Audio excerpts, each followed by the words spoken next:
Aku dikunci oleh suami dan ibu mertua di kamar ketika sakit parah. Mereka pikir aku akan mati dalam 3 hari dan mereka akan menguasai seluruh hartaku. Tapi siapa sangka, 3 hari kemudian semua berubah. Sebelum kita mulai lebih lanjut, yuk, tekan tombol suka, serta tombol subscribe agar tidak ketinggalan kisah menarik lainnya. Dan jangan lupa absen asal kota Bapak Ibu di kolom komentar. Semoga rezeki kita semua dilancarkan, kesehatan kita diberkahi, dan keluarga kita selalu harmonis dalam lindungannya. Amin. Aku tidak pernah menyangka, tempat yang seharusnya menjadi surga peristirahatan, kini menjadi neraka pribadi yang dingin dan sunyi. Namaku Maya, dan aku terbaring lemah di kamar utama villa mewah yang dibangun orang tuaku di pinggir danau. Villa ini, dengan pemandangan air yang tenang dan pepohonan rimbun, selalu menjadi tempat favoritku untuk mencari kedamaian. Sekarang, kedamaian itu digantikan oleh rasa sakit yang menusuk dan kelelahan yang tak tertahankan. Penyakit ini datang tanpa diundang, menyerangku dengan ganas dalam hitungan minggu. Awalnya hanya pusing biasa, lalu berubah menjadi kelemahan total. Tubuhku terasa berat, lumpuh, seolah ada beban tak terlihat yang menimpa setiap sendi dan otot. Menggerakkan jari pun butuh perjuangan yang luar biasa. Seakan aku harus mengerahkan seluruh sisa energiku hanya untuk berkedip. Beberapa jam lalu, drama mengerikan baru saja terjadi di kamar ini. Bima, suamiku, membawa masuk seorang pria yang ia sebut dokter pribadi. Dokter itu asing, tidak pernah aku lihat sebelumnya, dan tatapannya dingin, hampir tidak ada empati. Aku yang lemah hanya bisa melihat. Pandanganku sering kabur dan napasku terasa berat. Aku melihat mata dokter itu berkali-kali melirik ke arah Bima, seolah meminta persetujuan atas setiap kata yang akan dia ucapkan. Vonisnya cepat, kejam, dan disampaikan di luar pintu, tetapi setiap kata menusuk telingaku yang masih berfungsi normal. Dokter itu bilang, kondisinya sangat lemah, sistem sarafnya menurun drastis. Sebaiknya keluarga bersiap untuk kemungkinan terburuk. Aku ingin berteriak, ingin memukul, ingin memberitahu dunia bahwa aku masih di sini. Aku mendengarnya. Tapi suaraku hanya tertahan di tenggorokan, menjadi desahan yang menyedihkan. Tepat setelah dokter palsu itu pergi, topeng duka yang dipakai Bima dan Ibu Mirna langsung tanggal. Dari balik pintu yang sedikit terbuka, aku mendengar suara mereka. Suara Bima, suamiku, yang seharusnya mencintaiku, dan suara Ibu Mirna, ibu mertuaku, yang seharusnya menyayangiku. Tapi yang aku dengar bukanlah nada duka, melainkan tawa kecil yang ditahan, kekahan lega yang sangat memuakan. Akhirnya, Bu, sebentar lagi semuanya selesai. Bisik Bima, suaranya terdengar bahagia, sangat bahagia, seolah dia baru saja memenangkan undian. Aku mendengar Ibu Mirna menjawab dengan nada sinis. Sabar, Bima. Jangan terburu-buru. Kita harus terlihat berduka. Dokter itu sudah memastikan, racunnya bekerja sempurna. Tidak akan ada yang curiga. Semua akan mengira dia meninggal karena komplikasi penyakit. Jantungku serasa berhenti. Darahku mendidih. Semua kecurigaan, semua rasa tidak enak yang aku rasakan selama beberapa minggu terakhir, ternyata benar. Teh herbal khusus yang selalu Ibu Mirna paksakan agar aku minum setiap pagi, dengan alasan untuk memulihkan tenagaku, pasti adalah sumber dari kelumpuhan ini. Rasa pahit yang selalu disamarkan dengan madu itu, ternyata adalah racun yang bekerja lambat. Mereka meracuniku, perlahan-lahan, membuatku terlihat sakit secara alami. Mereka merencanakan kematianku. Pintu kamar berderi terbuka, dan Bima masuk dengan wajah yang sudah kembali memasang ekspresi sedih palsu. Matanya menatapku, tapi itu bukan tatapan cinta. Itu adalah tatapan menjijikan yang melihatku sebagai sebuah objek, sebuah hambatan terakhir yang harus disingkirkan dari jalannya menuju harta. Sayang, kamu harus banyak istirahat, jangan banyak pikiran, katanya dengan suara lembut yang kini terdengar mengerikan di telingaku. Bima berjalan ke meja nakas. Tempat ponselku tergeletak. Aku mengerang, mencoba menggeleng, mencoba berteriak agar dia tidak mengambilnya. Itu adalah satu-satunya penghubungku dengan dunia luar. Satu-satunya harapanku untuk minta tolong. SSSST, tenang, kata Bima. Tangannya terulur mengambil ponsel itu. Biar kamu istirahat total ya. Tidak ada yang akan mengganggumu. Tidak perlu telepon siapa-siapa. Aku mencoba mengangkat tangan, meraih, tapi lenganku hanya bergetar lemah di atas kasur. Aku melihat Bima memasukkan ponselku ke dalam sakunya dengan senyum tipis yang penuh kemenangan. Ibu Mirna muncul di ambang pintu. Senyumnya sama tipis dan kejamnya. Benar, Maya. Kamu harus tenang. Kami akan menjagamu. Kata, menjagamu. Itu terdengar seperti ancaman mati. Ibu Mirna berjalan ke telepon kamar yang ada di sudut ruangan dan, tanpa ragu sedikit pun, ia mencabut kabelnya dari dinding. Aku memejamkan mata. Air mata mulai menggenang. Ini bukan lagi firasat. Ini adalah kenyataan yang pahit. Mereka akan membiarkanku mati di sini. Selamat istirahat, Maya, kata Ibu Mirna. Nadanya datar, tanpa emosi. Bima berbalik, menghindari tatapan mataku yang penuh permohonan, dan berjalan keluar. Ibu Mirna mengikutinya. Pintu kamar ditutup pelan, lalu terdengar suara paling mematikan yang pernah aku dengar. Suara kunci diputar dari luar. Klik. Suara kunci itu menggema di ruangan sunyi, menghantam kesadaranku seperti palu godam. Aku terkunci. Aku sendirian. Aku sakit parah, tanpa alat komunikasi. Aku menatap langit-langit kamarku. Kamar yang aku dekorasi sendiri dengan uang warisan. Rumah yang aku beli dengan kerja kerasku. Semua yang aku miliki, yang seharusnya menjadi pelindungku, kini menjadi makam yang disiapkan oleh suamiku sendiri. Di luar, aku bisa mendengar langkah kaki mereka menjauh, menuruni tangga. Lalu samar-samar, aku mendengar suara televisi dinyalakan di lantai bawah, diselingi obrolan ringan dan tawa.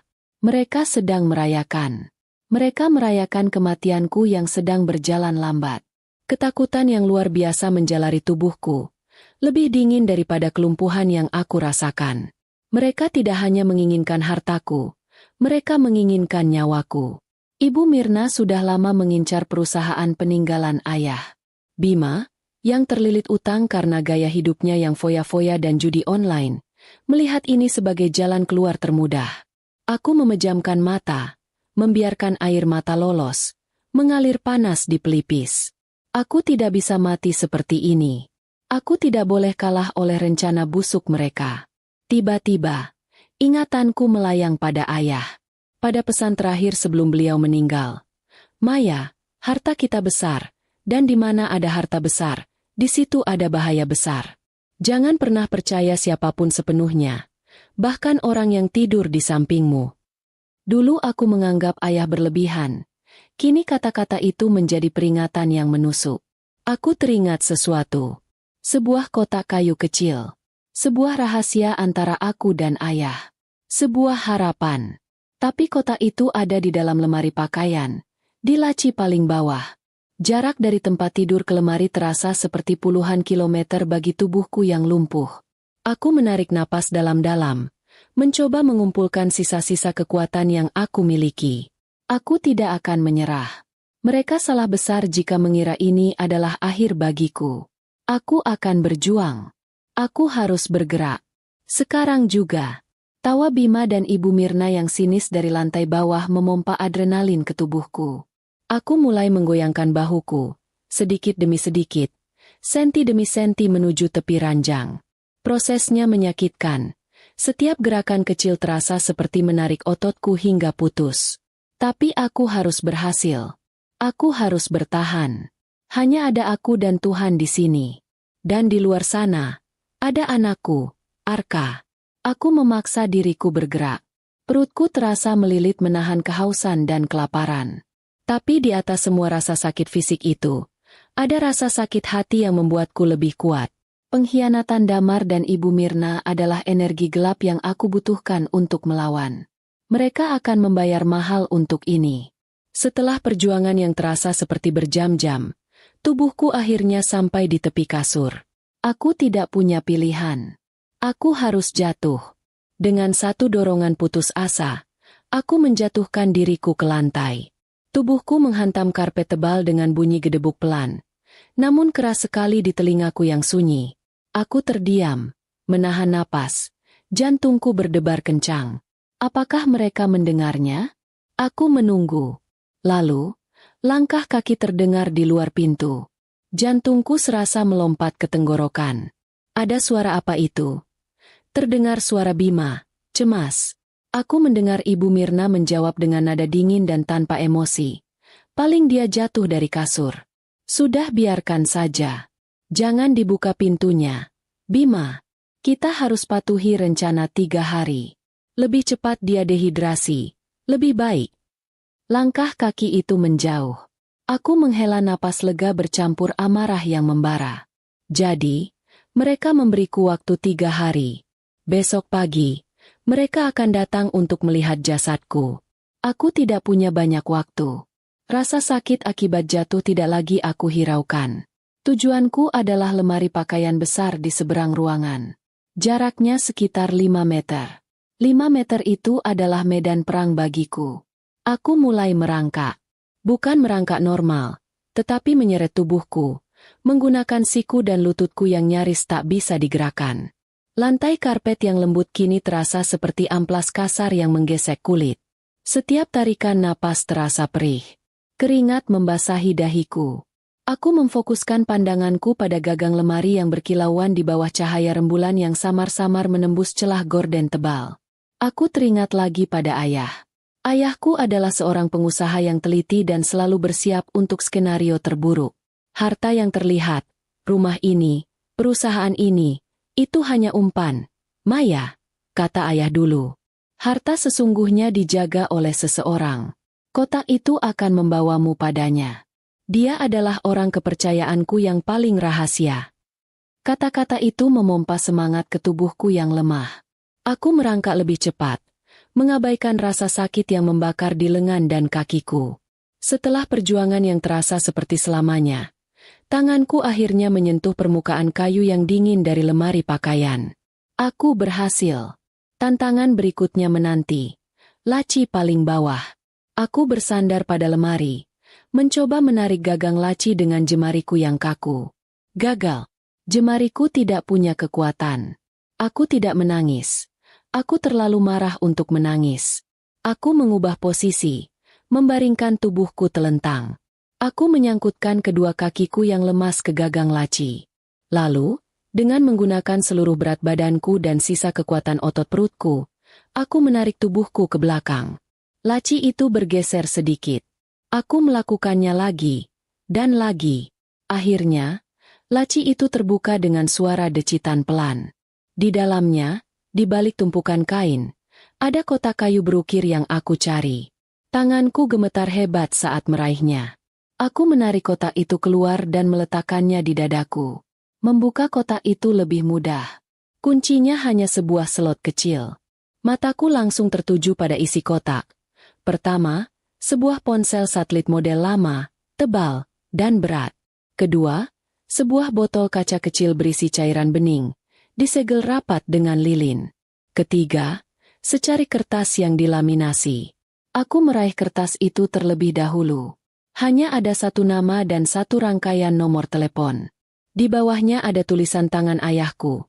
Jika kamu dalam bahaya besar, minum cairan ini, lalu hubungi nomor ini. Jangan percaya siapapun lagi. Cairan ini.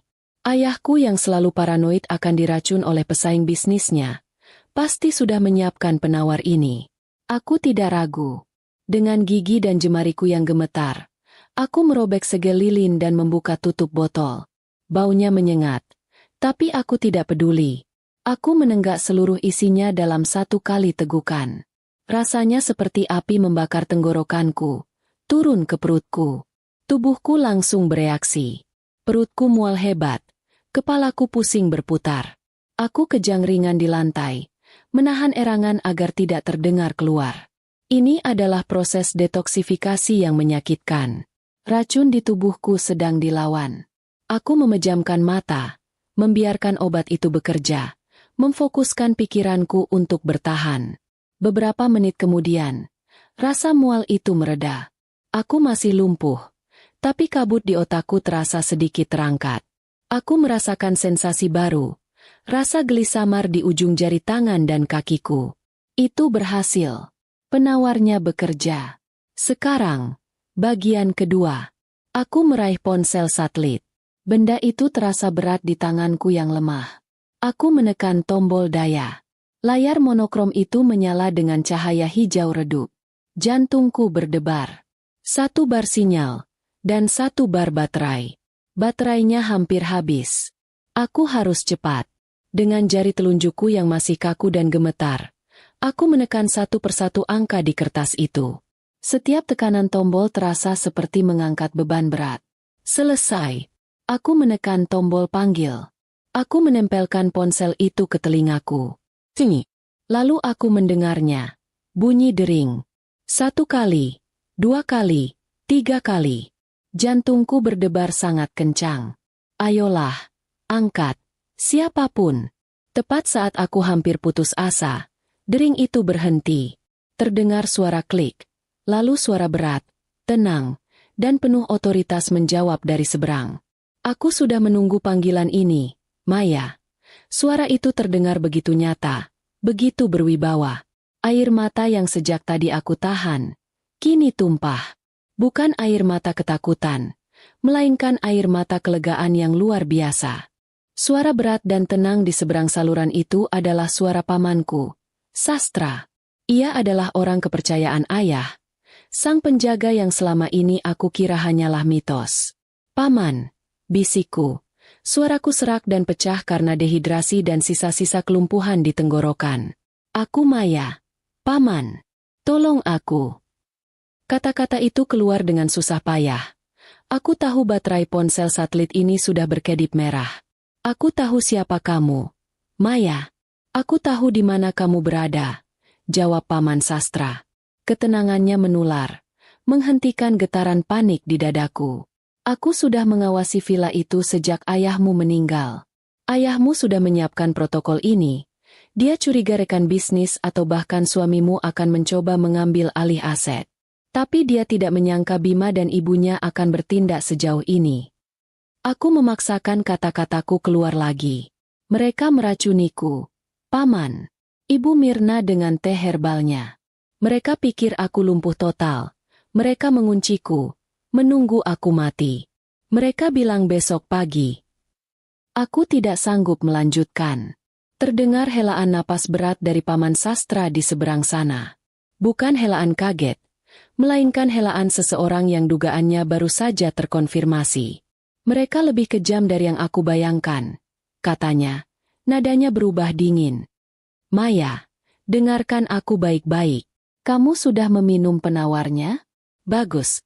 Itu penawar kuat. Dalam beberapa jam ke depan, kekuatanmu akan pulih perlahan. Tapi ini bagian yang paling penting. Kamu tidak boleh menunjukkannya. Kamu mengerti? Kamu harus tetap berpura-pura lumpuh. Tetap berpura-pura sekarat. Aku mengerutkan kening. Rasa perih di tenggorokanku sedikit mereda. Digantikan sensasi hangat dari penawar yang mulai bekerja. Kenapa, Paman? Kenapa tidak datang sekarang? Dobrak pintunya. Protesku dalam hati. Tidak bisa, jawab Paman Sastra tegas. Jika kami mendobrak sekarang, mereka akan panik. Mereka akan berdalih kamu sakit parah. Mereka akan menghancurkan sisa racun. Kita tidak akan memberi mereka celah. Kita akan menangkap mereka saat mereka merasa paling menang. Kita akan menjebak mereka dengan keserakahan mereka sendiri. Rencana itu dingin, penuh perhitungan, dan brilian. Aku mengerti. Ini bukan hanya tentang menyelamatkan nyawaku. Ini tentang keadilan yang harus ditegakkan dengan bukti yang kuat. Mereka berencana menemukanmu besok pagi, mengira kamu sudah tidak bernyawa, lanjut Paman Sastra. Kita akan biarkan mereka menjalankan skenario itu. Tapi saat mereka membuka pintu, tim kami sudah ada di sana, menunggu di kamar sebelah. Apa yang harus aku lakukan? Bisikku. Berpura-pura. Jika kamu merasa sedikit lebih kuat, gunakan kekuatan itu untuk menyembunyikan semua barang bukti. Kotak kayu, ponsel satelit ini, dan botol penawar yang sudah kosong. Setelah itu, kamu harus kembali ke posisi yang terlihat wajar, seperti orang yang jatuh dari ranjang. Jangan bersuara, Jangan bergerak. Apapun yang terjadi, bertahanlah beberapa jam lagi. Demi ayahmu dan demi dirimu sendiri. Tepat saat Paman Sastra selesai berbicara, layar ponsel satelit itu berkedip sekali lagi, lalu mati total. Baterainya habis. Sambungan terputus. Keheningan di dalam kamar kembali menyergapku, tapi kali ini, keheningan itu tidak lagi menakutkan. Aku punya rencana. Aku punya harapan. Aku menarik napas dalam-dalam. Aku merasakan sesuatu yang luar biasa. Jari-jari kakiku bisa digerakkan. Bukan hanya geli-geli, tapi benar-benar bergerak atas perintah otakku. Kekuatan di lenganku juga kembali. Meski masih lemah, penawar itu bekerja lebih cepat dari dugaanku. Aku melihat ke sekeliling kamar yang temaram. Kotak kayu, ponsel, botol kosong. Aku harus menyembunyikannya. Aku mulai merangkak lagi. Kali ini gerakanku lebih terkoordinasi. Aku tidak lagi menyeret tubuh, tetapi merangkak pelan.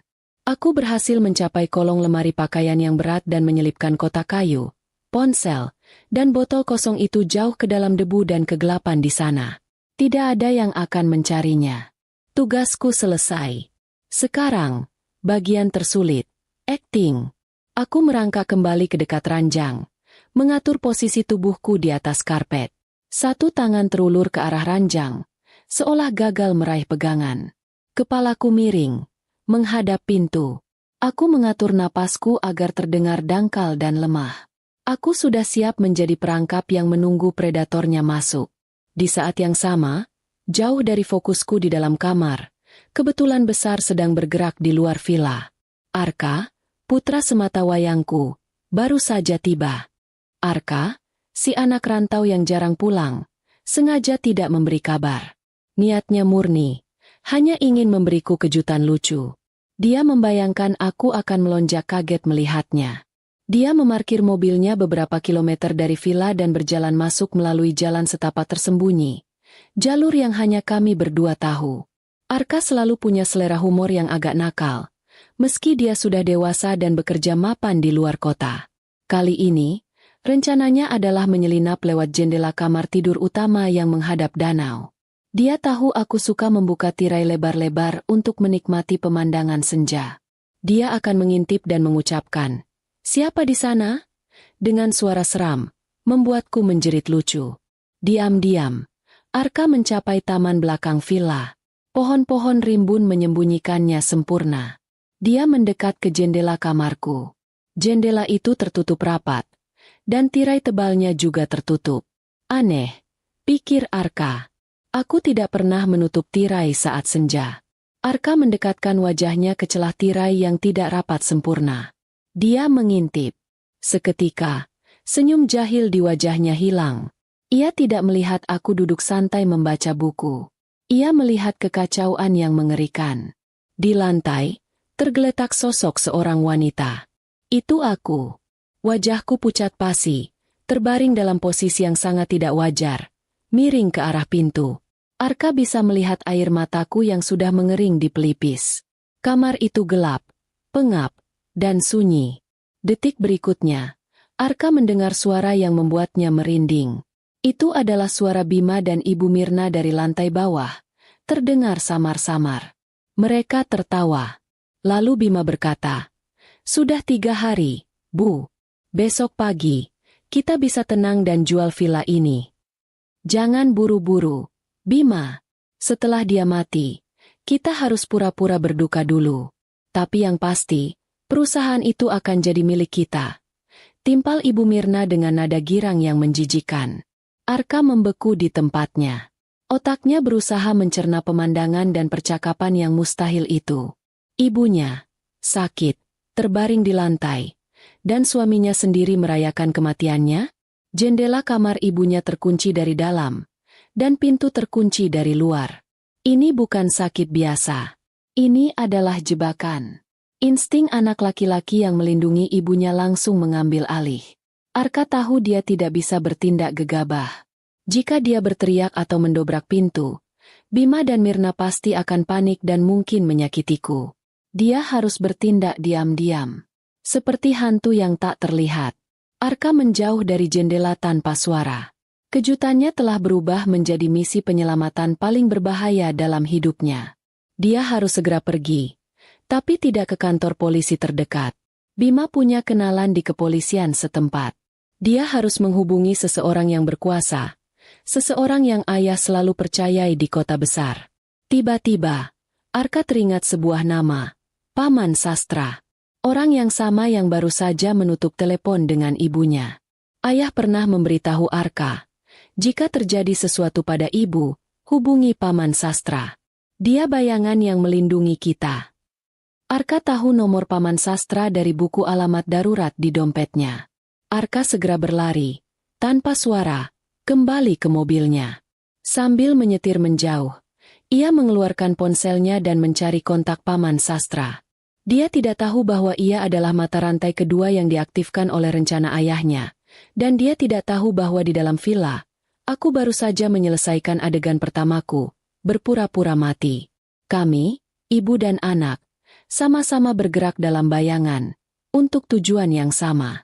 Tangan Arka mencengkeram kemudi mobil, dingin dan berkeringat, tetapi matanya fokus pada jalan. Semua rencana jahil untuk mengejutkan ibunya lenyap seketika, tergantikan oleh amarah yang membakar. Ibu dan anak sama-sama diliputi amarah pada dua manusia serakah yang ada di villa itu. Arka tidak menangis.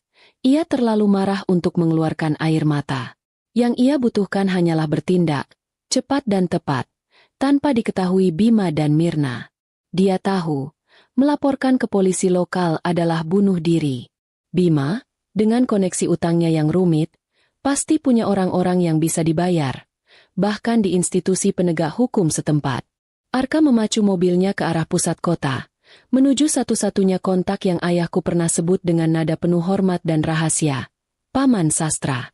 Sambil menyetir, Arka menghubungi nomor Paman Sastra. Telepon diangkat setelah dering ketiga. Ya.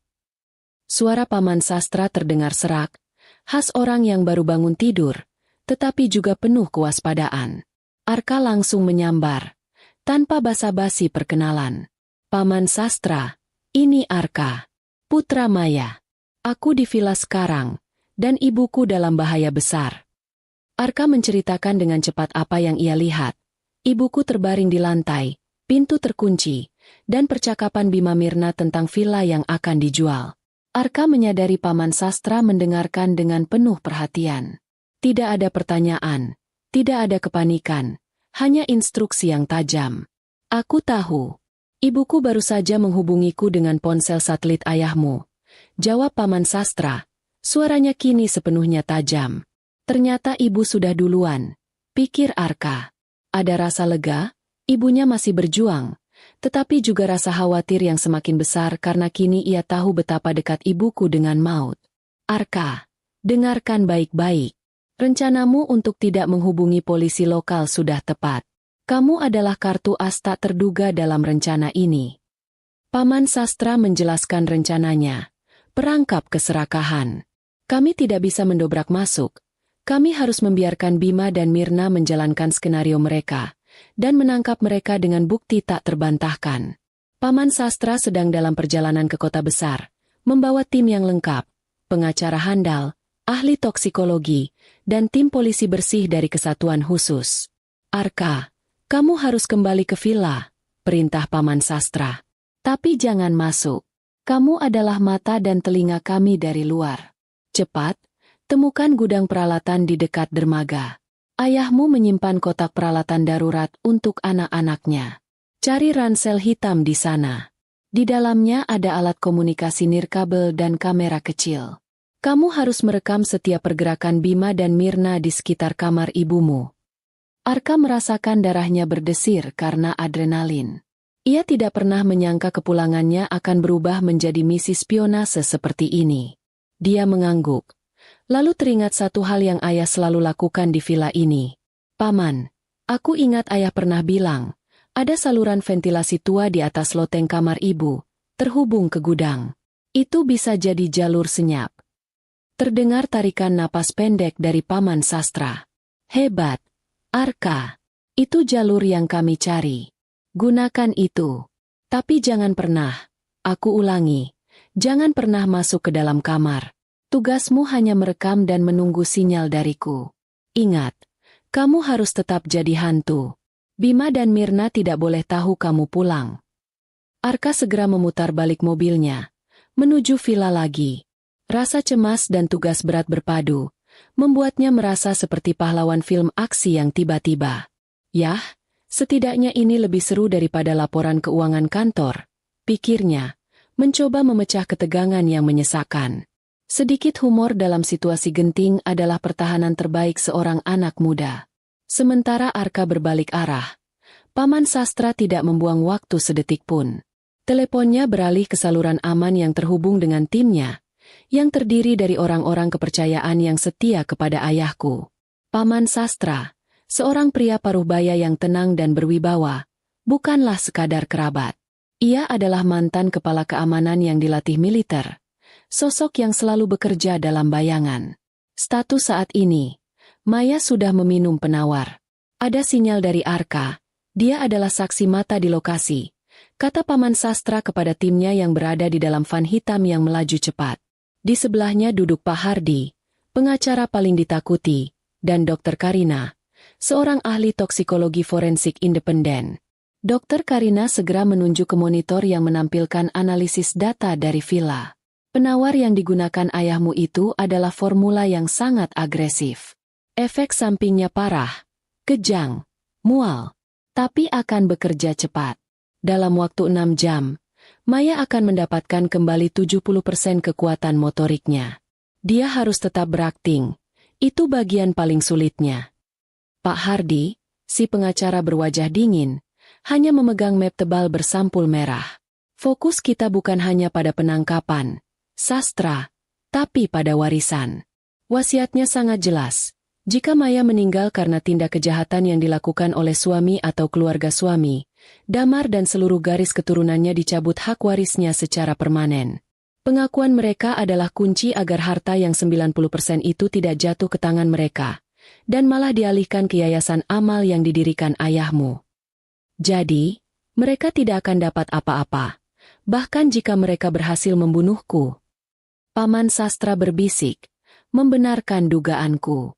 Keserakahan mereka membuat mereka buta. Mereka pikir mereka memburu harta karun, padahal mereka berjalan menuju jurang. Paman Sastra kemudian menghubungi Komisaris Guntur, perwira tinggi kepolisian yang benar-benar bersih dan loyal pada kebenaran. Guntur, aku butuh tim yang sangat senyap. Kita akan masuk melalui saluran ventilasi yang tersembunyi. Kita akan menunggu di kamar mandi walk-in di kamar sebelah. Arka akan mengamankan jalur masuk dari gudang. Rencana itu dirancang dalam hitungan menit. Presisi seperti operasi militer. Mereka tidak akan memberi kesempatan pada Bima dan Mirna. Paman Sastra tahu, yang dibutuhkan sekarang hanyalah waktu, dan kehati-hatian agar tidak ada langkah yang salah. Di villa, Arka menyelinap menuju gudang peralatan di dermaga. Gudang itu kecil, lembab, dan penuh dengan bau ket dan bahan bakar perahu. Di sudut, di bawah tumpukan jaring ikan, Arka menemukan ransel hitam yang dimaksud Paman Sastra. Di dalamnya, alat komunikasi nirkabel, mirip walkie-talkie versi mini, dan sebuah kamera kecil dengan sensor gerakan. Kamera itu akan ia pasang di celah ventilasi di loteng, persis di atas tempat tidurku. Itu adalah jalur udara yang dibangun ayahku untuk sirkulasi kamar, yang hanya bisa diakses dari loteng. Ayah selalu paranoid soal mata-mata dan penyadap. Siapa sangka paranoia itu kini menyelamatkan nyawaku. Baiklah, misi spionase kita mulai. Bisik Arka pada dirinya sendiri, menarik napas. Ia menemukan tangga kayu lipat dan mulai memanjat ke loteng, bergerak seperti ninja. Debu tebal, sarang laba-laba, dan udara panas menyerangnya. Tapi ia tak peduli. Di lantai bawah, di ruang tamu yang mewah, Bima dan Ibu Mirna sedang merayakan kemenangan mereka yang belum terwujud. Mereka sibuk dengan dokumen, memalsukan tanda tangan, dan menyusun strategi untuk mencairkan aset setelah kematian yang mereka harapkan. Lihat ini, Bima, kata Ibu Mirna, mengibaskan selembar kertas. Begitu surat kematian keluar, Kita bisa langsung mencairkannya sebelum bank sempat membekukan aset. Wajahnya berseri-seri, tapi matanya dipenuhi nafsu. Bima tampak gelisah. Ia meraih ponselku yang tergeletak di meja. Dia tahu kata sandinya. Dia pernah mengintipku membukanya.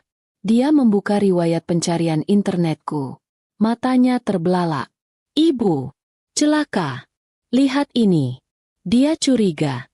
Dia mencari gejala keracunan herbal. Ibu mertua membenciku. Cara kerja racun pelan.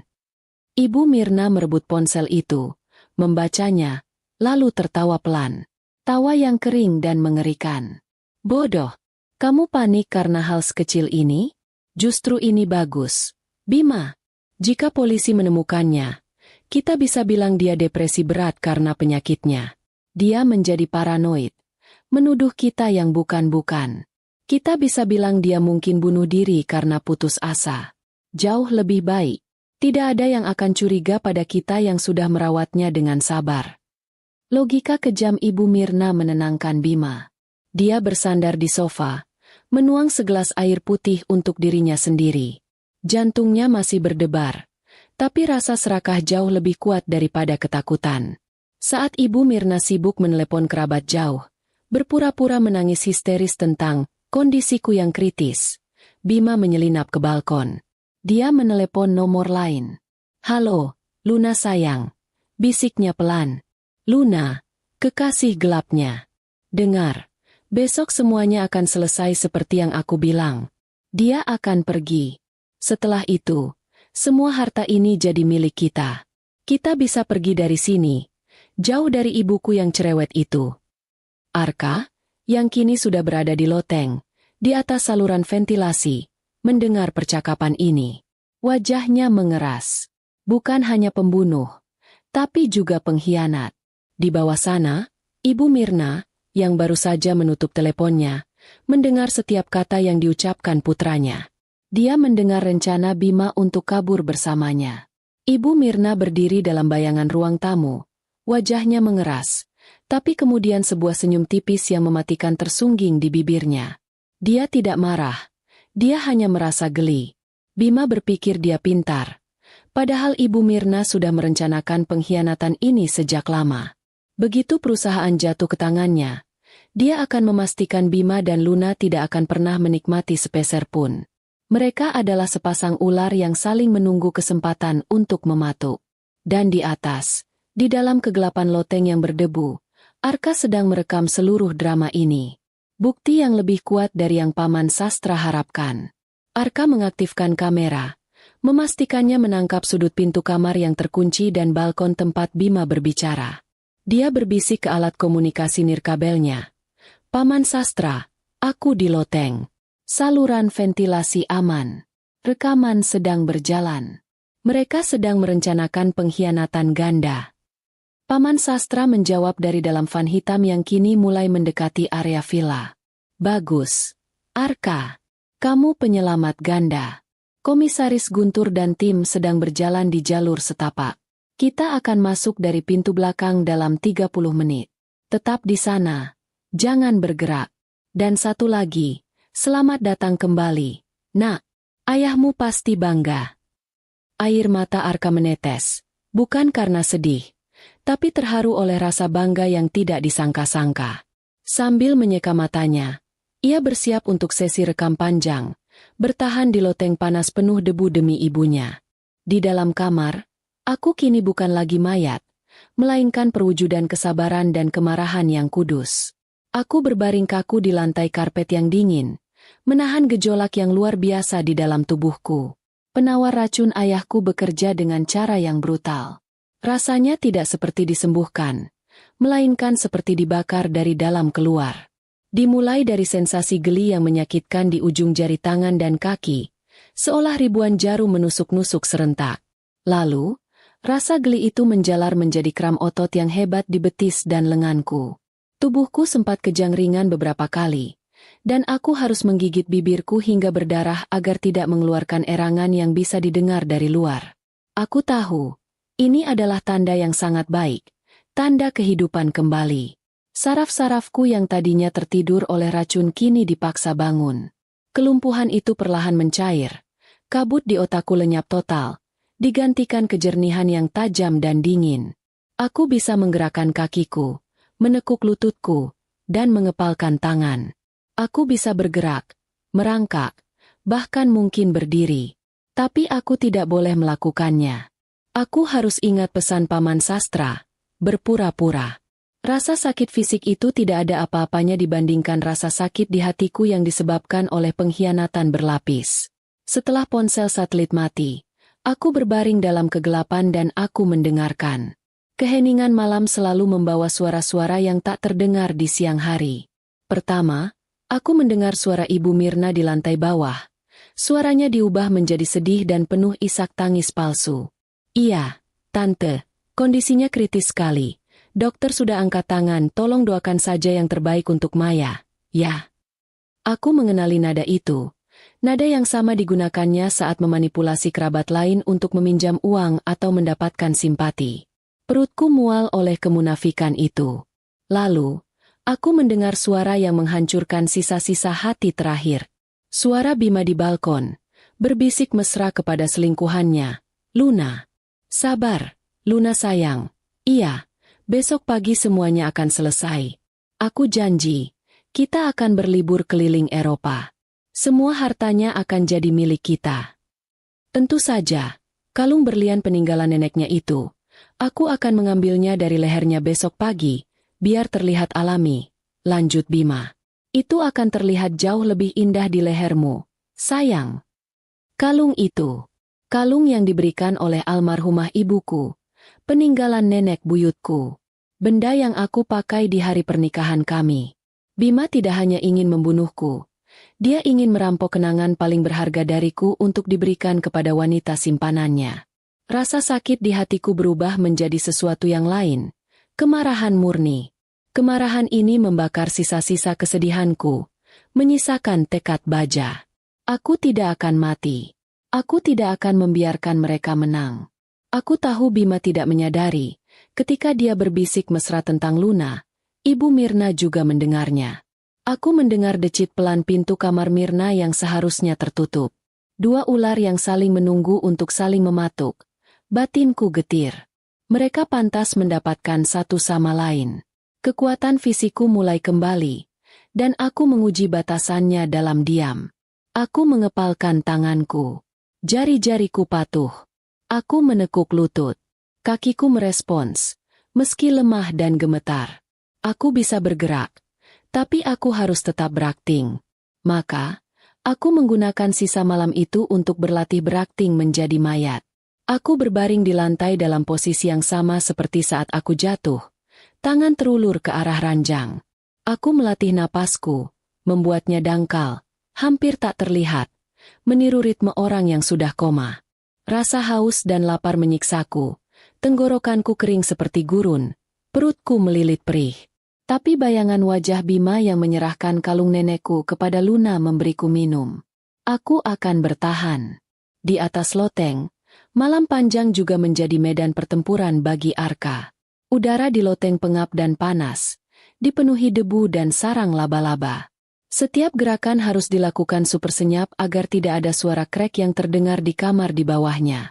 Arka menyandarkan punggungnya ke dinding kayu, berhati-hati agar kamera yang ia pasang di saluran ventilasi tidak bergeser. Melalui walkie-talkie nirkabel, ia bisa mendengar dengan jelas percakapan Bima dan Mirna di lantai bawah.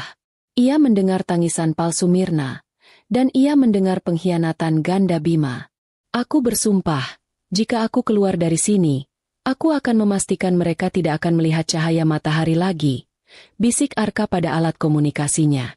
Rekaman ini akan menghancurkan mereka. Kedua-duanya. Bagus. Nak, dendam itu api yang bagus. Asalkan kamu bisa mengendalikannya. Jawab Paman Sastra dari Van di luar. Kami sudah bergerak. Tim Alpha sudah melumpuhkan sistem keamanan CCTV dari jarak jauh. Di monitor Bima, semua terlihat normal. Kami hanya tinggal menunggu fajar. Arka merasakan kantuk menyerang hebat, tetapi ia menampar pipinya pelan. Tidak boleh tidur. Ini jam-jam kritis. Untuk memecah ketegangan, Arka teringat sebuah cerita konyol. Paman, panggil Arka dengan nada sedikit geli. Dulu, ayah pernah memberiku hukuman karena aku menyelinap masuk ke kamar ibu lewat jendela ini. Dia memaksaku menghitung semua sarang laba-laba di loteng ini. Aku berani bertaruh. Ayah sengaja membuat jalur rahasia ini hanya agar dia punya alasan memberiku tugas menghitung laba-laba saat aku nakal. Terdengar tawa kecil dan kering dari Paman Sastra. Tepat. Ayahmu itu memang punya selera humor yang aneh dalam hal keamanan. Dia tidak pernah membuang kesempatan untuk memberi pelajaran moral. Anggap saja sekarang kamu sedang menyelesaikan hitunganmu yang tertunda, Arka. Jeda humor singkat itu berhasil. Arka menarik napas dalam-dalam, mengendurkan bahunya. Ia kembali fokus pada tugasnya. Ia mengintip ke bawah melalui celah ventilasi. Aku masih terbaring kaku, tidak bergerak. Tapi Arka tahu, di bawah lapisan pura-pura mati itu, ibunya sedang berjuang. Waktu merayap lambat. Arka melihat secercah cahaya abu-abu pertama menyusup dari atap loteng. Pagi akan segera tiba. Ia mendengar suara aktivitas dari kamar Ibu Mirna di lantai bawah. Suara alarm, air keran. Lalu langkah kaki Mirna menuju kamar Bima. Bima, bangun. Suara Ibu Mirna terdengar jelas dan penuh antisipasi. Sudah pagi. Waktunya kita berduka. Jantung Arka berdebar kencang. Inilah saatnya. Ia menempelkan alat komunikasinya ke telinga, sementara jari-jarinya siap merekam setiap detik adegan yang akan terjadi. Paman Sastra, mereka sudah bangun. Mereka bergerak ke arah pintu kamar ibu. Bisik Arka, suaranya tegang. Aku tahu. Nak, kami di posisi. Ingat, tetap jadi hantu. Jangan bergerak sampai kamu mendengar perintah. Perangkap sudah siap. Umpan ada di dalam, dan para predatornya kini berjalan lurus ke arahnya. Jawab Paman Sastra. Nada suaranya dingin dan penuh perhitungan, seperti baja. Langit di luar kamar yang tertutup gorden tebal telah berubah dari hitam pekat menjadi biru kelam. Fajar telah menyingsing, membawa serta hari perhitungan yang ditunggu-tunggu oleh semua pihak. Aku berbaring kaku, merasakan dinginnya lantai. Seluruh indraku menajam. Di lantai bawah, di dalam kegelapan pengap loteng, dan di luar villa yang sunyi, semua orang bersiap. Di luar pintu kamarku, keheningan terasa berat, syarat dengan antisipasi yang mencekik. Aku bisa mendengar napas Bima dan Ibu Mirna yang tertahan. Ibu Mirna berdiri tegak. Jubah tidurnya yang mahal terpasang rapi. Wajahnya telah ia atur sedemikian rupa memancarkan kesedihan yang terkendali. Sebuah topeng yang pasti sudah ia latih di depan cermin. Di sampingnya, Bima berdiri gelisah. Wajahnya pucat. Bukan karena duka, melainkan karena campuran kegirangan, rasa takut ketahuan, dan rasa mual yang samar membayangkan apa yang akan mereka temukan di dalam. Sudah siap? Desis Ibu Mirna pelan. Suaranya seperti ular di pagi yang dingin. 3 hari tanpa air dengan kondisi seperti itu. Mustahil dia bertahan. Sekarang, ingat rencananya. Kamu yang buka pintunya. Kamu yang harus terdengar hancur saat melihatnya. Kamu harus jatuh berlutut. Menangis. Mengerti? Bima mengangguk kaku. Pikirannya melayang sesaat kepada Luna, kebebasan, uang, liburan keliling Eropa. Semua itu hanya terhalang oleh satu pintu kayu di depannya. Dia merogoh sakunya, mengeluarkan kunci kamarku. Besi itu terasa dingin di telapak tangannya yang berkeringat. Cepat, Bima. Jangan seperti pengecut, tegur Ibu Mirna, tersengat oleh penghinaan ibunya. Bima memasukkan kunci ke lubang kunci. Suara logam bertemu logam terdengar sangat keras di lorong yang sunyi. Dia memutarnya. Klik. Suara baut kunci yang terbuka terdengar seperti vonis mati. Bima mendorong pintu itu perlahan. Pintu berderit pelan, membuka celah ke dalam kegelapan kamarku. Udara pengap dan sedikit asam langsung menerpa wajah mereka. Bau orang sakit yang terkurung. Ibu Mirna menutup hidungnya sedikit dengan sapu tangan. Ekspresi jijik melintas sesaat di wajahnya sebelum ia menggantinya lagi dengan ekspresi duka. Maya, sayang, panggil Bima. Suaranya ia buat bergetar. Dia mendorong pintu lebih lebar. Kamar itu remang-remang. Gorden tebal masih tertutup rapat. hanya menyisakan sedikit cahaya fajar yang menyusup. Mata mereka butuh beberapa detik untuk menyesuaikan diri. Lalu, mereka melihatnya. Di lantai, di antara ranjang dan lemari pakaian, tergeletak sosokku. Aku tidak bergerak. Posisiku persis seperti yang didengar Bima 2 hari lalu saat aku jatuh. Tubuhku miring, satu tangan terulur ke arah ranjang, seolah berusaha meraih pegangan namun gagal. Aku masih mengenakan pakaian rumah yang sama. Wajahku pucat pasi dalam keremangan. Aku tampak rapuh, kecil, dan mati. Kelegaan yang luar biasa membanjiri Bima. Selesai. Semuanya benar-benar sudah selesai. Rencana ibunya berhasil sempurna. Ya Tuhan, bisik Bima. Kali ini getaran di suaranya lebih nyata. Bukan duka, melainkan kegirangan tak terkendali. Ibu Mirna mengikutinya dari belakang. Matanya liar memindai ruangan. Dia melihat gelas air kosong di nakas. Kabel telepon yang masih tercabut sempurna. Tidak ada jejak perlawanan. Semuanya berjalan sesuai naskah. Dia berjalan mendekati sosokku. Tatapannya dingin dan penuh perhitungan. Dia ingin memastikan sendiri. Bima, cek dia. Perintah Ibu Mirna pelan. Pastikan dia sudah dingin. Ini adalah bisnis. Bima berjongkok di samping tubuhku. Ada bagian kecil dari dirinya yang merasa ngeri untuk menyentuh apa yang telah ia lakukan. Tetapi rasa serakah lebih mendominasi. Dia tidak bergerak. Bu. Sentuh dia. Pastikan dia sudah dingin. Desis Ibu Mirna, tidak sabar. Dia harus yakin 100% sebelum dia memulai panggilan telepon histerisnya. Bima mengulurkan tangannya yang gemetar. Dia melihat wajahku. Mataku terpejam sempurna. Bibirku sedikit terbuka, kering dan pecah-pecah. Aku terlihat damai, yang entah kenapa membuat Bima semakin marah. Aku seharusnya terlihat menderita. Maya, panggilnya lagi, lebih pelan. Jari telunjuknya terulur, bergerak dalam gerakan lambat yang menyiksa menuju ke bahuku. Dia hanya perlu satu sentuhan. Satu sentuhan untuk mengkonfirmasi kemenangannya. Satu sentuhan untuk memulai hidup barunya dengan uang warisanku. Ibu Mirna menahan napas di belakangnya. Di luar, seekor burung berkicau, menandakan pagi telah tiba. Jari Bima hanya berjarak 1 sentimeter dari bahuku. Dia bisa merasakan dingin yang terpancar dari tubuhku. Inilah akhir dari Maya. Inilah awal dari kejayaan mereka. Tepat saat ujung jari Bima yang gemetar menyentuh kain di bahuku, 2 hal terjadi secara bersamaan. Hal pertama, tubuh yang seharusnya kaku dan dingin itu bergerak. Tidak, tubuhku tidak bergerak.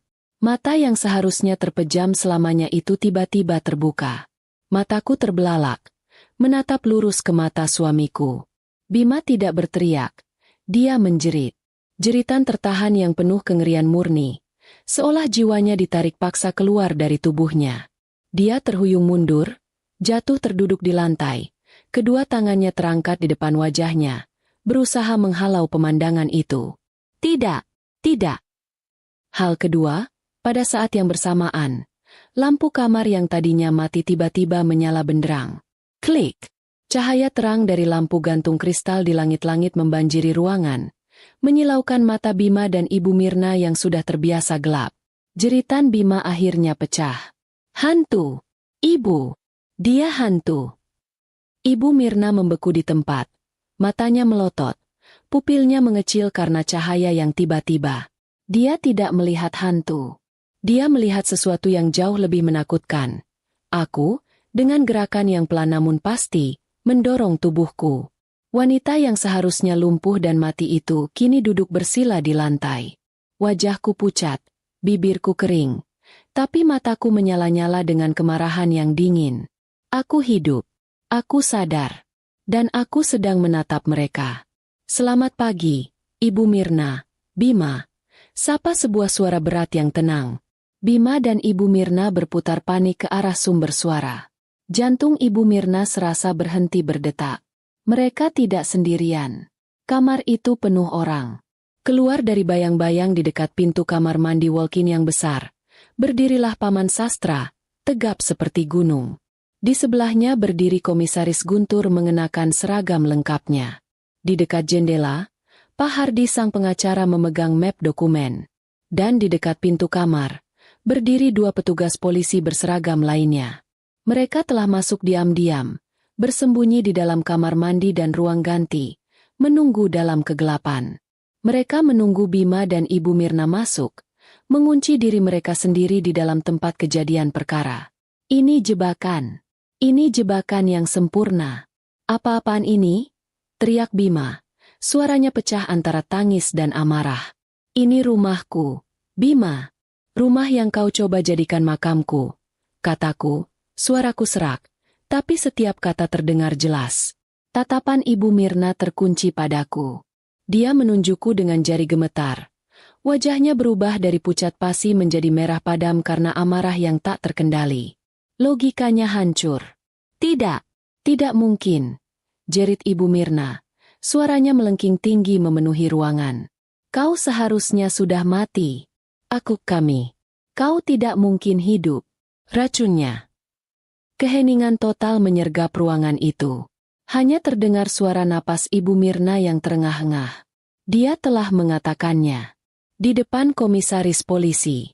Di depan pengacara. Di depan para saksi. Pak Hardi, sang pengacara, menekan tombol pada alat perekam digital kecil di tangannya. Sudah direkam. Pengakuan penuh di tempat kejadian. Katanya datar. Wajah Ibu Mirna runtuh seketika. Kesadaran atas apa yang baru saja ia ucapkan menghantamnya seperti palu godam. Tatapannya kosong, menatap botol racun yang kini ia akui secara tidak sengaja. Tidak, tidak, aku tidak. Anda bilang racunnya. Pekiknya lagi. Kali ini lebih lemah. Suaranya dipenuhi keputusasaan yang nyata. Ini semua jebakan. Wanita ular itu, dia pura-pura sakit. Maya hampir mati. Mirna. Paman Sastra akhirnya angkat bicara. Suaranya menggelegar. Jika bukan karena penawar yang disiapkan ayahnya, dia akan mati di lantai ini, dan kalian berdua akan menari-nari di atas kuburnya. Komisaris Guntur melangkah maju. Wajahnya tegas dan tanpa belas kasihan. Ibu Mirna, Saudara Bima, Anda berdua ditahan atas dugaan percobaan pembunuhan berencana dan konspirasi. Bima, yang sejak tadi terdiam di lantai, akhirnya hancur. Dia tidak sekuat ibunya. Dia menundukkan kepalanya dan mulai menangis. Tangisan yang nyata. Tangisan seorang pengecut yang tertangkap basah. Bukan aku. Ibu. Ini semua rencana ibu. Aku tidak mau. Ibu memaksaku. Luna, aku hanya ingin bayar utang. Diam, anak bodoh. Bentak Ibu Mirna, menampar putranya sendiri. Amarahnya meledak bukan karena tertangkap, melainkan karena pengkhianatan Bima yang menyebut nama Luna. Cukup, kata Komisaris Guntur tegas. Dia memberi isyarat kepada Dokter Karina, ahli toksikologi. Dokter Karina melangkah maju, membawa sebuah kantong barang bukti yang disegel. Kami juga ingin tahu tentang racun ini, kata Dokter Karina, menunjuk ke arah Ibu Mirna. Ini adalah botol kaca kecil yang kami temukan di tempat sampah Anda tadi malam, Ibu Mirna. Dan ini adalah sisa teh herbal yang Anda buatkan untuk Maya. Analisis awal kami menunjukkan keduanya mengandung ekstrak tanaman pelumpuh dalam dosis tinggi. Sangat cocok dengan gejala yang dideskripsikan. Semua warna hilang dari wajah Ibu Mirna. Dia gemetar hebat, menatap botol itu, lalu ke polisi. Semua jalur pelarian telah dipotong. Petugas polisi maju, mengeluarkan borgol. Saat logam dingin itu menyentuh pergelangan tangan Ibu Mirna, histerianya meledak. Dia meronta, menjerit, dan mengumpat. Bima hanya pasrah. Tubuhnya lemah seperti boneka kain saat diborgol. Aku melihat semua itu dari lantai. Aku melihat suamiku dan ibu mertuaku, dua orang yang paling aku percayai, kini digiring keluar dari kamarku sebagai penjahat. Aku tidak merasa menang. Aku hanya merasa bebas. Tepat ketika kedua penjahat itu digiring ke pintu, Paman Sastra memberi isyarat kecil ke arah loteng. Terdengar suara gesekan pelan dari atas langit-langit. Lalu tangga lipat diturunkan dari lubang ventilasi. Dari kegelapan loteng, perlahan muncul sosok yang penuh debu dan sarang laba-laba. Itu adalah Arka. Wajahnya kuyu karena kurang tidur dan tegang, tapi matanya bersinar lega saat melihatku duduk di lantai. "Ibu!" Arka langsung melompat turun, menerjang ke arahku. Dia berlutut, memelukku erat-erat. Pelukan itu hangat, nyata, dan penuh cinta yang selama ini aku rindukan. "Ibu baik-baik saja?" Aku lihat semuanya di jendela. Aku lihat dia mengunci ibu. Lalu aku dengar mereka bicara di balkon. "Arka!" bisikku. Air mata akhirnya mengalir. Bukan lagi air mata sakit, tapi air mata syukur. Kamu yang menyelamatkan ibu." Paman Sastra tersenyum tipis. "Bukan aku, Maya. Arka yang menyelamatkanmu. Dia yang memberi kami bukti tak terbantahkan. Dia merekam semua rencana mereka dari loteng. Termasuk pengakuan Bima tentang Luna dan rencana kaburnya." Arka mengeluarkan kamera kecil dari saku jaketnya yang kotor dan menyerahkannya kepada Pak Hardi. "Ini, Pak, rekaman percakapan di balkon. Pengkhianatan ganda." Pak Hardi tersenyum puas, memegang barang bukti itu seperti harta karun. "Sempurna. Ini memastikan tidak ada celah bagi pengacara mereka untuk berargumen. Tidak ada duka palsu, hanya serangkaian kebohongan dan pengkhianatan yang berujung pada percobaan pembunuhan." Bima, yang baru saja diborgol di lorong, mendengar nama Luna dan kata, "pengkhianatan ganda." Dia menoleh. Matanya nanar melihat Arka. Bima tidak pernah tahu Arka pulang. Dia tidak pernah tahu ada kamera di loteng. Wajahnya yang sudah pucat semakin memutih. Dia melihat Arka, lalu melihat Ibu Mirna yang sedang ditarik paksa menuruni tangga. Mereka bukan hanya kalah olehku, mereka dikalahkan oleh keserakahan mereka sendiri dan oleh anak yang mereka abaikan. Paman Sastra berlutut di sampingku, meletakkan selimut hangat di bahuku yang gemetar. "Sudah berakhir, Maya. Sudah selesai." Aku mengangguk, menyandarkan kepala ke bahu Arka yang berdebu. Kehadiran putraku, yang menyelinap pulang untuk mengerjaiku tetapi justru menyelamatkanku, adalah keajaiban yang lebih besar daripada penawar racun ayah. Setelah Bima dan Ibu Mirna digiring pergi, villa itu terasa sunyi senyap. Keheningan yang ditinggalkan terasa lebih berat daripada kebisingan sebelumnya. Dokter Karina dengan sigap menuntunku ke sofa besar di ruang tamu. "Duduk di sini, Maya. Anda harus minum ini," katanya lembut, menyodorkan sebotol air mineral dan beberapa tablet elektrolit. "Penawar itu sudah bekerja, tapi tubuh Anda mengalami dehidrasi parah. Kita harus memulihkan cairan Anda perlahan." Aku meminum air itu dalam tegukan kecil. Rasa air segar yang mengalir di tenggorokanku yang kering adalah sensasi paling nikmat yang pernah aku rasakan. Paman Sastra berdiri di dekat jendela, menatap keluar, tempat mobil polisi terakhir baru saja menghilang. Bagaimana Paman tahu harus datang?" bisikku. "Ayahmu, Maya. Semua ini karena ayahmu. Dia mungkin terlihat seperti pengusaha biasa, tapi dia orang yang sangat teliti, dan terus terang, sedikit paranoid." Paman Sastra menjelaskan, wajahnya yang tegas melembut saat menatapku. Paman Sastra menjelaskan bagaimana timnya memantau Bima sejak lama. Mereka tahu Bima terlilit utang judi. Mereka tahu tentang pemecatan dokter keluarga. Mereka tahu tentang dokter gadungan yang dibawa masuk. Kecurigaan kami memuncak 3 minggu lalu. Saat itulah kami tahu mereka merencanakan sesuatu yang jahat. Kami sudah terlambat 1 hari saat mereka memberimu dosis pertama yang membuatmu kolaps. Kami tidak bisa mendobrak. Kami harus menunggu panggilanmu. Sinyal darurat dari kotak ayahmu. Arka menyela. Wajahnya masih penuh debu tapi matanya berbinar. "Dan aku, Paman, aku adalah kejutan ayah untuk skenario, semua orang sudah menyerah." "Tepat," kata Paman Sastra, menepuk bahu Arka dengan bangga. "Ayahmu selalu punya rencana cadangan dalam rencana cadangan."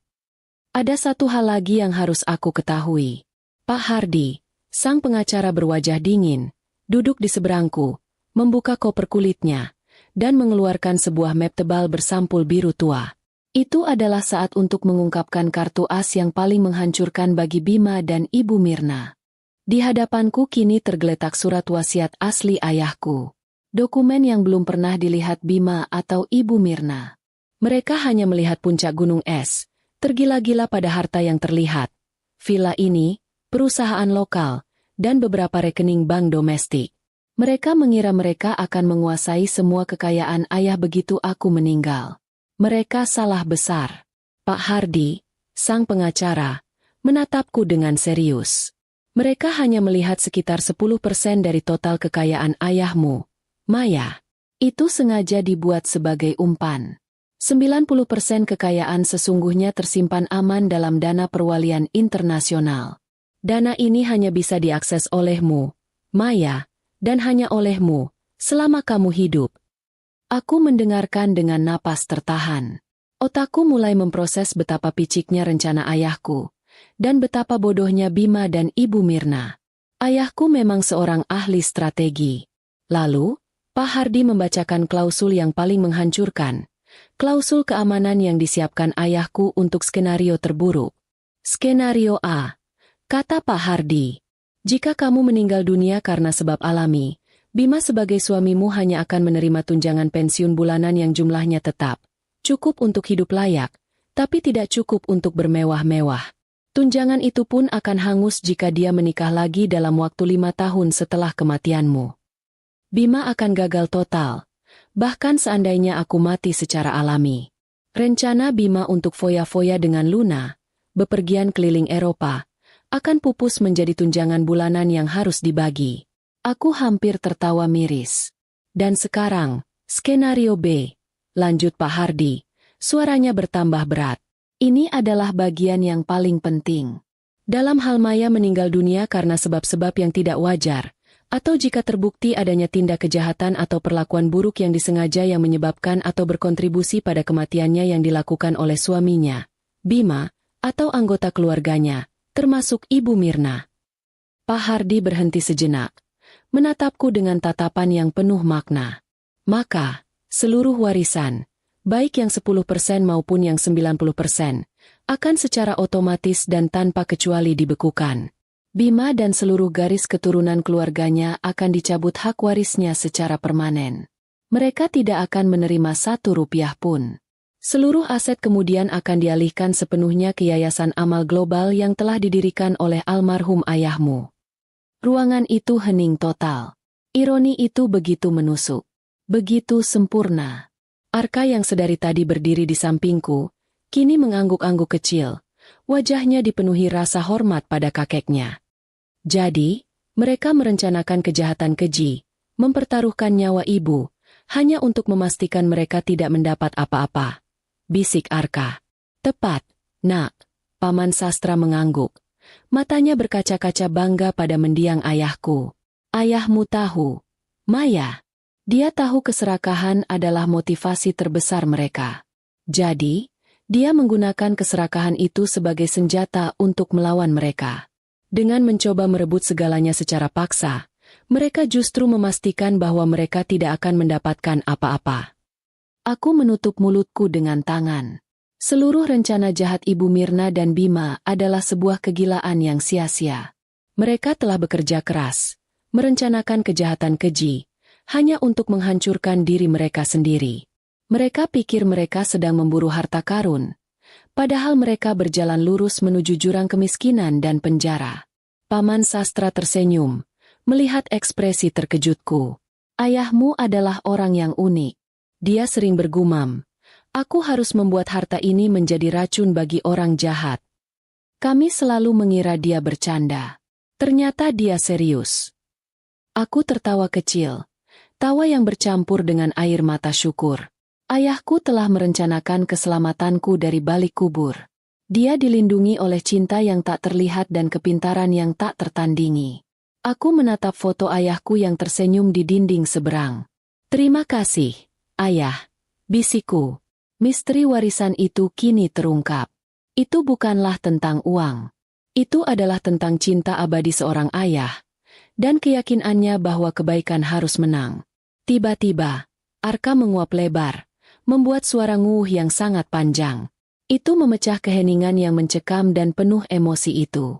"Maaf, Bu, Paman, Pak Hardi," kata Arka. Matanya setengah terpejam. Drama dan pengkhianatan ini memang bagus. Tapi debu loteng tadi malah membuatku sangat lelah. Aku butuh kopi dan, mungkin, mandi air panas selama seminggu. Semua orang tertawa kecil. Jeda humor itu berhasil, seperti yang ayahku rencanakan, memecah kebekuan. Ketegangan yang mencekik karena pengungkapan wasiat akhirnya melonggar. "Baiklah, Nak," kata Paman Sastra sambil menggelengkan kepala. "Pergilah mandi. Dan Maya, kamu juga harus beristirahat. Sisanya, biar Pak Hardi dan tim yang urus. Bagian terburuk sudah selesai." Aku mengangguk. Rasa lelah yang luar biasa kini menyerang. Aku dipeluk oleh Arka, didukung oleh Paman Sastra. Lantai keramik yang dingin terasa di telapak kakiku saat aku berjalan perlahan keluar dari ruang tamu yang telah menjadi arena pengadilan yang hening. Aku melangkah menuju kamar mandi, bukan kamar tidurnya yang terkunci. Aku tahu, kamar itu akan segera disegel sebagai tempat kejadian perkara.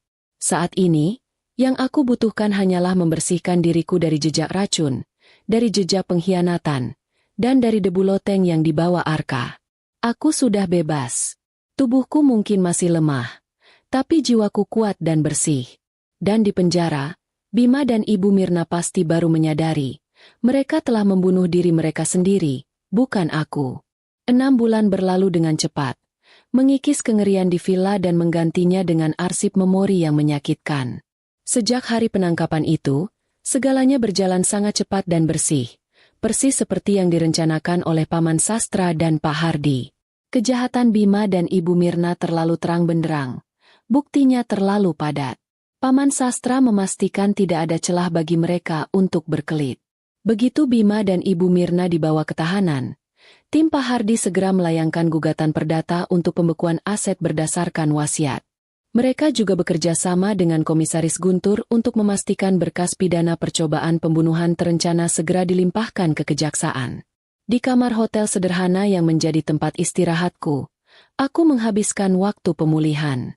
Dokter Karina secara berkala memeriksa kondisiku, memastikan semua racun telah sepenuhnya hilang dari sistem sarafku.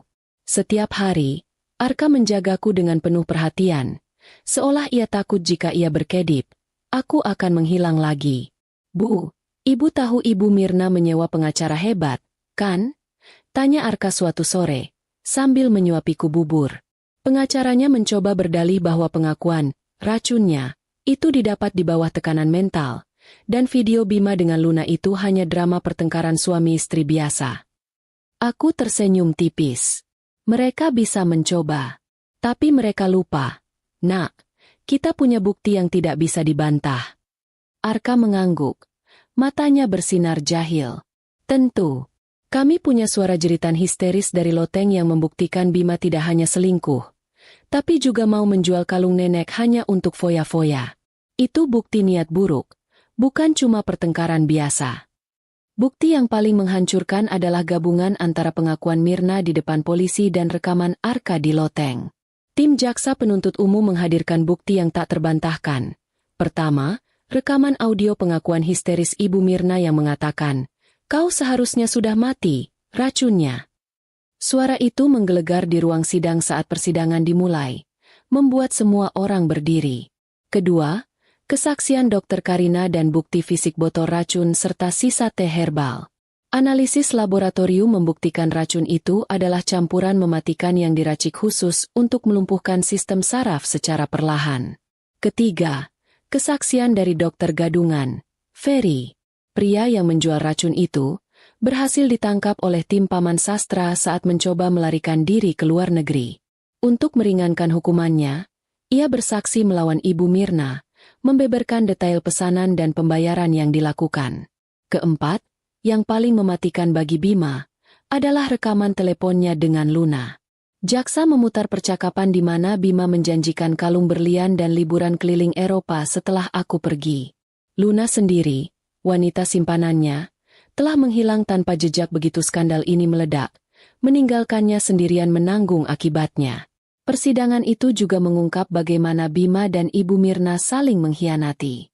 Pengacara Bima berusaha melimpahkan semua kesalahan kepada Ibu Mirna, menggambarkannya sebagai ibu dominan yang jahat.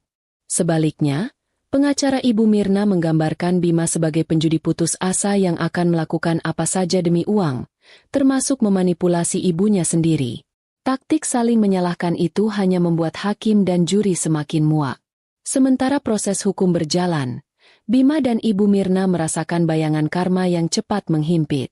Di balik jeruji besi, mereka mulai saling menyalahkan dengan gila-gilaan, jauh dari kemewahan dan topeng duka. Ibu Mirna, yang dulu selalu tampil glamor dengan perhiasan mencolok, kini terlihat kuyu dan tua. Rambutnya yang biasanya disasak tinggi kini lepek dan menipis. Dia menghabiskan hari-harinya di Binatu penjara, mencuci pakaian narapidana lain. Dia menjadi sosok yang pahit, selalu bergumam sendiri, menyalahkan aku, menyalahkan Bima, menyalahkan hakim, menyalahkan takdir. Dia tidak pernah menyalahkan dirinya sendiri. Bima, di selnya yang sempit, terlihat lebih hancur lagi. Dia kurus kering, matanya cekung, dan tatapannya kosong. Dia terlihat seperti pria yang telah kehilangan segalanya, bahkan jiwanya. Dia miskin, sendirian, dan terlupakan. Luna tidak pernah mengunjunginya. Harta yang ia impikan, liburan yang ia janjikan, semuanya lenyap seperti asap. Dia terjebak dalam kemiskinan dan penyesalan abadi.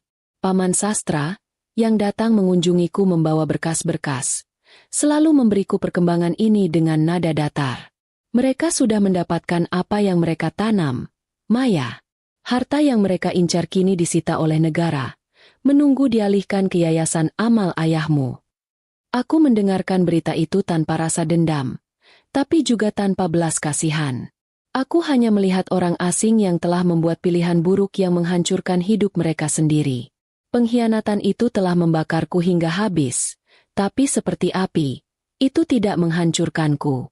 Itu menempa ulang diriku menjadi baja yang lebih kuat, lebih bijak, dan lebih bersinar. Paman Sastra menunjukkan kepadaku foto Bima di tahanan. Wajahnya penuh janggut tipis dan matanya memohon. Dia meminta untuk menemuimu, Maya, untuk meminta maaf. Aku menggeleng pelan. Tidak perlu, Paman. Permintaannya bukan lagi untukku. Dia harus meminta maaf kepada dirinya sendiri karena memilih keserakahan daripada cinta. Dan dia harus meminta maaf kepada ayahku karena meremehkan kepintarannya. Kini, tibalah hari putusan. Ruangan sidang pengadilan negeri penuh sesak. Kisah seorang istri salehah yang dikhianati oleh suami dan ibu mertuanya demi harta telah menjadi berita utama selama berbulan-bulan. Aku duduk di barisan depan, diapit oleh Paman Sastra dan Arka, yang kini mengenakan pakaian rapi, siap menyaksikan akhir dari drama ini. Ruangan sidang pengadilan negeri sunyi senyap, dipenuhi ketegangan yang menyesakkan. Semua mata tertuju pada meja hakim.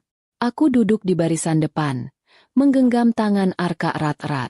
Di seberang ruangan, di kursi pesakitan, duduk Bima dan Ibu Mirna. Penampilan mereka adalah cerminan dari karma itu sendiri. Ibu Mirna terlihat kuyu, matanya dipenuhi kebencian, sementara Bima tampak hancur, tubuhnya ringkih dan tak bertenaga.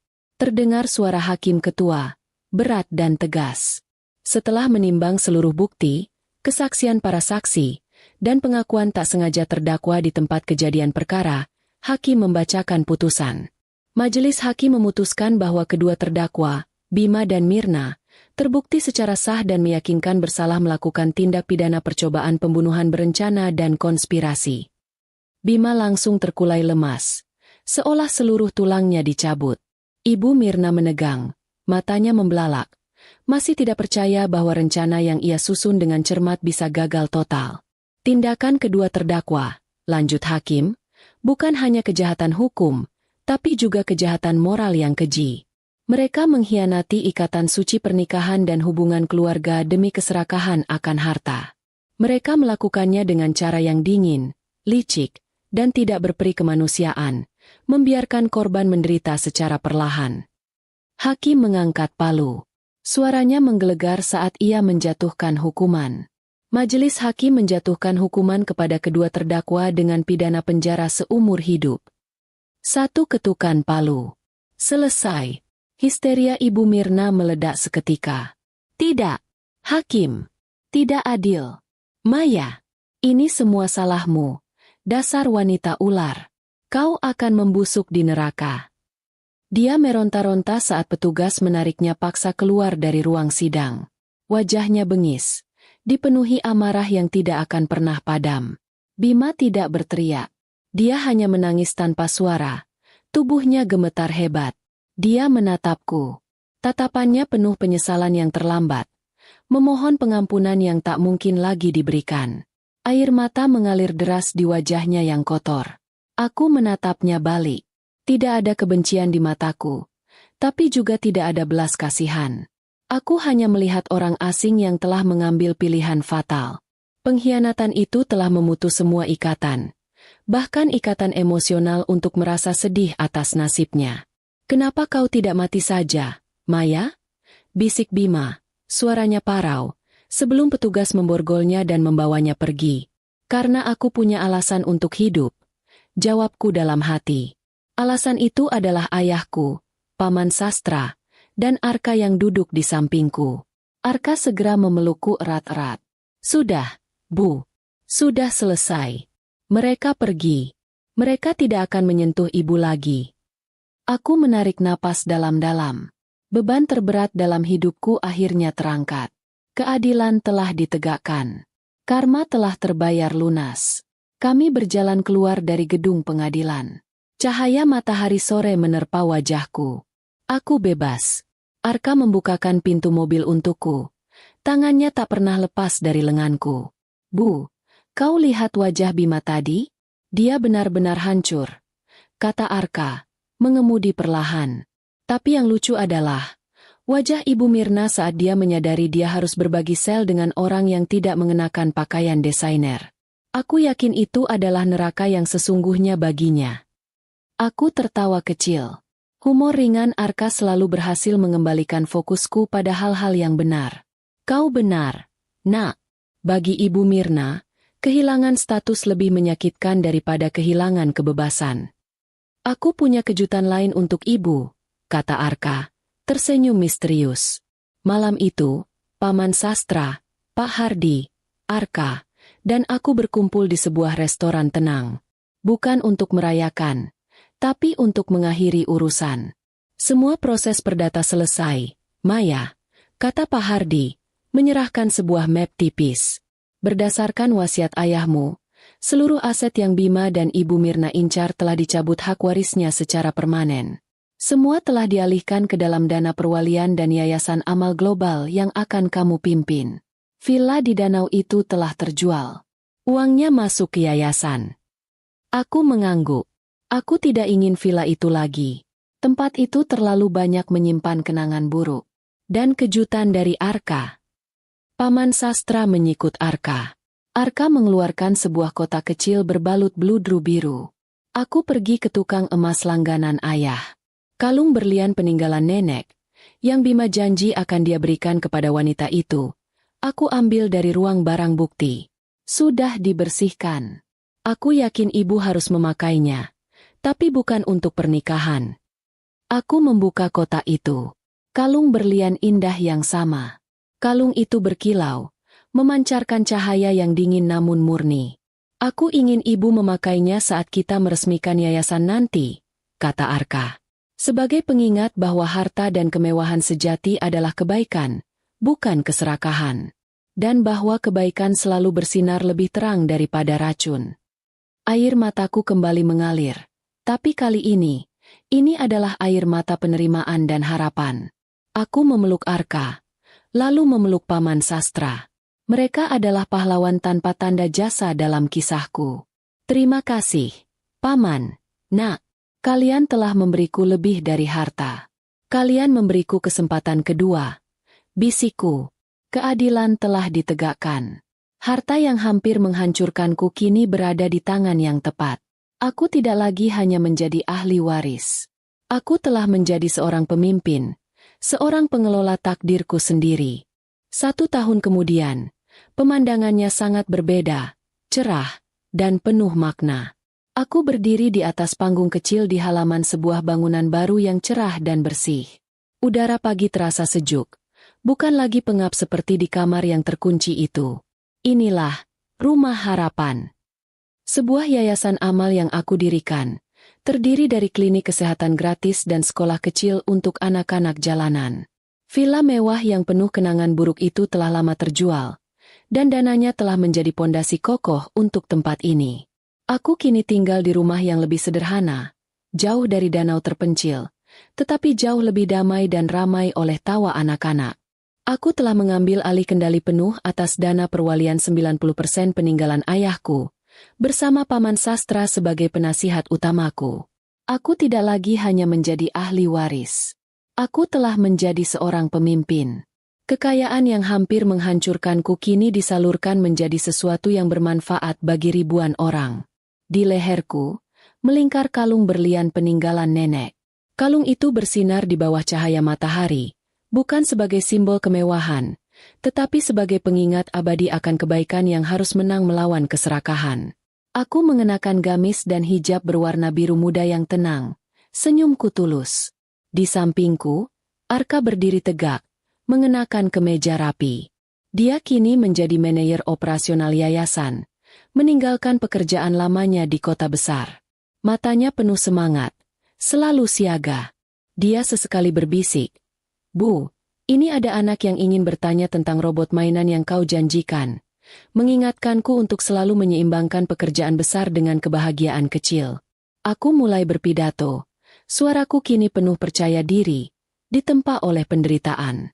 "Rumah harapan ini," kataku, melihat ke arah anak-anak yang duduk rapi di depanku, dibangun di atas keyakinan bahwa setiap orang berhak atas kesempatan kedua. Bahwa dari kegelapan tergelap sekalipun, cahaya bisa muncul. Saat aku berbicara, ingatanku melayang sejenak ke masa lalu, membandingkan betapa kontrasnya nasibku dengan nasib kedua orang yang pernah aku cintai. Di tempat lain, jauh di balik jeruji besi, karma berjalan tanpa henti, dingin, dan kejam. Ibu Mirna menghabiskan hari-harinya di binatu penjara, mencuci pakaian narapidana lain. Dia yang terbiasa dengan pelayanan dan kemewahan kini harus berendam dalam air sabun kotor dan bau. Dia selalu menyendiri, sosok yang pahit, dihindari semua orang. Dia terus-menerus bergumam sendiri, mengumpat takdir, menyalahkan aku, menyalahkan Bima, menyalahkan hakim. Dia tidak pernah menyalahkan dirinya sendiri. Suatu hari, Paman Sastra memutuskan untuk mengunjungiku di yayasan. Setelah mengobrol sebentar mengenai perluasan klinik, Paman Sastra berbagi cerita tentang kunjungannya ke penjara beberapa minggu lalu. Ibu Mirna semakin terpuruk. "Maya," kata Paman Sastra, nadanya datar. Dia tidak bisa menerima kenyataan bahwa putranya sendiri, Bima, kini ditempatkan di sel yang terpisah, di blok isolasi khusus. Perpisahan itu adalah hukuman terberat baginya. Dia ingin terus mengendalikan Bima, bahkan di dalam penjara. Paman Sastra melanjutkan cerita tentang Bima. Bima menghabiskan waktunya menatap dinding kusam selnya yang sempit. Dia miskin, sendirian, dan terlupakan. Luna, kekasih gelapnya, tidak pernah muncul. Harta yang ia impikan lenyap seperti asap. Yang paling ironis, Bima kini bekerja di bengkel kerja penjara, memperbaiki perkakas dan alat sederhana. Dulu, ia menghabiskan uangnya untuk membeli mobil mewah dan gadget canggih yang selalu rusak karena kecerobohannya. Sekarang, ia harus bekerja keras dengan tangannya sendiri, menghasilkan upah yang hanya cukup untuk membeli sabun mandi murah. Paman Sastra tersenyum tipis. Dia terjebak dalam kemiskinan dan penyesalan abadi, neraka yang ia ciptakan sendiri. Dia kini menjadi orang yang paling dia benci, orang yang harus bekerja keras, tidak punya uang, dan tidak ada yang memanjakannya. "Apakah dia masih menyebut namaku?" tanyaku. "Ya," jawab Paman Sastra, "tapi bukan dengan amarah, dengan penyesalan." Dia hanya berkata, "Seandainya aku tidak mendengar ibu, seandainya aku tidak serakah, aku masih bisa melihat Maya meskipun tanpa harta besarnya itu." Aku menelan ludah. Itu adalah penyesalan yang terlambat. Namun, mendengar Bima akhirnya menyalahkan ibunya daripada aku, menunjukkan bahwa ia mulai melihat kebenaran, meskipun terlambat. Aku mengakhiri pidatoku di Rumah Harapan di tengah tepuk tangan meriah. Anak-anak berlarian riang. Para sukarelawan tersenyum bahagia. Aku turun dari panggung. Arka sudah menungguku. Bu, hari ini adalah hari yang baik, kata Arka. Matanya penuh kehangatan. Sangat baik, nak, jawabku. Ayahmu pasti senang melihat yayasan ini, kan? Paman Sastra mendekat. Dia membenarkan kerah kemejanya. Ayahmu tidak hanya senang, Maya. Dia sangat bangga. Kamu telah membuktikan bahwa harta itu memang racun. Tapi kamu berhasil mengubah racun itu menjadi penawar bagi banyak orang. Paman Sastra kemudian menceritakan detail terakhir yang ia simpan. Setelah putusan pengadilan, Paman Sastra pernah menemui Bima di selnya. Paman Sastra menyerahkan sebuah surat. Itu adalah surat dariku. Bukan surat pengampunan, melainkan surat cerai. Aku tidak menulis surat kebencian, Paman, kataku. Aku hanya menuliskan kalimat. Aku memaafkanmu, Bima. Semoga kamu menemukan kedamaian yang sejati di balik jeruji besi. Kedamaian yang tidak bisa dibeli oleh harta. Paman Sastra melanjutkan. Bima membaca surat itu, lalu menangis terseduh-seduh. Itu adalah tangisan yang lebih dalam daripada tangisan di ruang sidang. Itu adalah tangisan penerimaan. Bima tidak lagi meminta pengampunan darimu, Maya, kata Paman Sastra. Dia hanya meminta maaf kepada ayahmu, karena merusak semua yang telah dia bangun. Dia tahu, dia sendiri yang mengunci gerbang surga yang diberikan ayahmu. Aku tersenyum. Itu adalah penutup yang aku butuhkan. Tidak ada dendam. Hanya keadilan. Aku menatap kalung berlian di leherku. Kalung itu bukan lagi simbol harga diri yang dicuri, melainkan simbol kekuatan yang ditemukan. Aku tidak lagi terikat pada masa lalu. Pengkhianatan itu telah membakarku hingga habis, tetapi seperti api, ia telah menempa ulang diriku menjadi baja yang lebih kuat, lebih bijak, dan lebih bersinar. Keadilan telah ditegakkan. Karma telah dibayar lunas. Dan di dalam diri Arka, aku melihat cerminan terbaik dari diriku dan ayahku. Kami, ibu dan anak, berjalan beriringan melintasi halaman Rumah Harapan yang cerah, bersiap untuk menjalani babak baru yang penuh harapan dan kebaikan.